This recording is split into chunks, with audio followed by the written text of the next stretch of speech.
Hello ladies and gentlemen, welcome to this video, and I'm going to be comparing these two. And I've got this one ran the wrong way, and I can't speak English.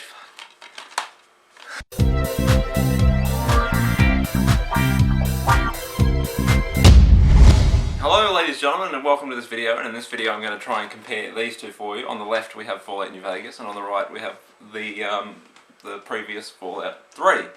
And what one do I think is the best? I don't think that I can say one is the best, because they're both very excellent games in their own right. Now, just because they're practically the same game, graphic-wise, engine-wise, doesn't mean that they play the same. Now, this one is a hell of a lot harder than this one. I'll show you why. For example, in Fallout 3, whenever you go somewhere, in most every room, in every building, there will always be some kind of aid, some kind of ammo. You know, you're never not without ammo, you're never not without stim packs and all that kind of stuff. In Fallout New Vegas, they're very rare. Well, they're not very rare, but you don't see them as often. So very often you run out of ammo. A lot of people don't sell that much ammo. Like, you'll be lucky to get maybe 20 bullets out of some people, and it's very hard in that respect. It's also hard in ammo-wise, because apparently you can break down ammo and make new ammo. It's something I really can't understand at this point. And then you've got the enemies. Now the enemies in Fallout 3, we'll take the Super Mutants and the Deathclaws. Now, they were hard. The Deathclaws are hard as hell on Fallout 3. On Fallout New Vegas, they're like God. They're like unkillable. The Super Mutant is another example. On Fallout 3, they were everywhere and they were fairly easy to be killed. You know, I've been playing, this is my second playthrough, and I'm about halfway through, and I've came across like 4 Super Mutants, and they're really hard to kill. Same with Nightkin, but I don't think they were in Fallout 3. What else is there? And Fallout, and when I say hard, I mean hard. Like, if you're playing on very hard, then thumbs up to you. I'm playing on very easy, and I still get raped. Like, if you piss off the Caesar's Legion, they send this assassin team, and I just can't kill them. I just cannot kill them, because I'm a low level. I'm like level 8 or level 9. I've got barely any ammo. I've got barely any good guns, and they just rape me with 9mm submachine guns, and there's like 4 or 5 of them.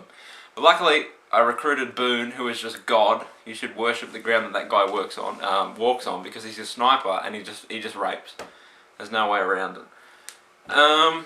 Something people haven't talked about is the music. The music in both games are really, really, really awesome, because that kind of period music is, you know, my period.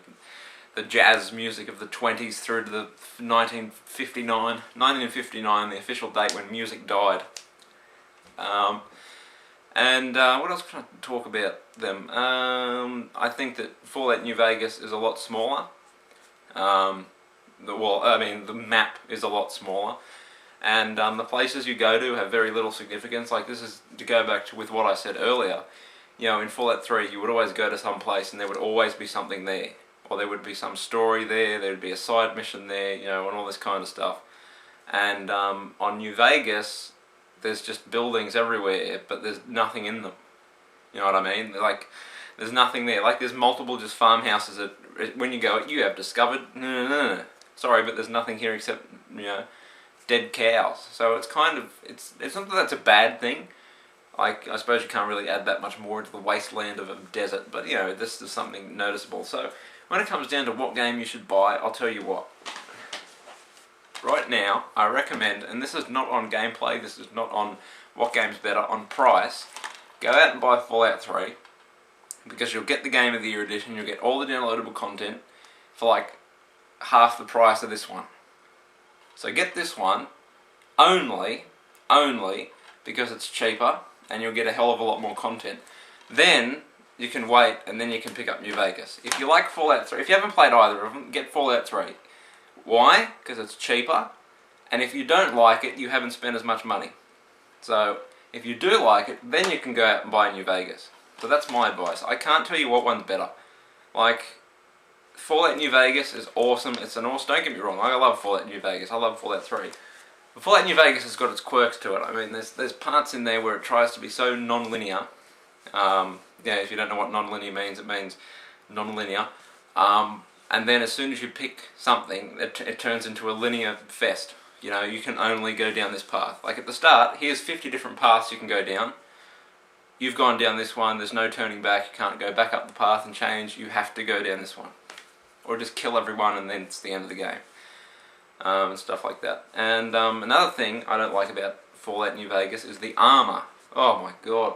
Like, it would be decent. I don't mind that enemies have armor. I think that that's a good thing, but it's not done right, because there's multiple enemies that haven't got a helmet, but they have body armor. So naturally you would think, oh, he hasn't got head armor, he hasn't got a helmet. So if I shoot him in the head, then it won't, the armor will have no effect. But the armor still has an effect, and it takes a hell of a lot of bullets. It takes a hell of a lot of bullets. And I like to use the hunting rifle. That's probably my favourite gun. And they just take bullets. They do not die, and it's very hard. And that's what makes the game hard, because the lack of bullets, the lack of really good guns to start off with, and the enemy's health is outrageous. So that's why you have to have Boone. And if you don't have Boone, look him up. You'll find him.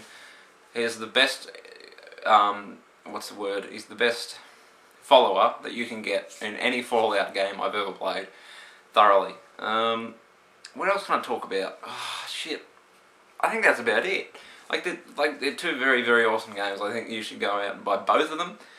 But again, if money's an issue, I'll repeat, Fallout 3, because you'll get the Game of the Year edition, half the price, and probably 5 downloadable... No.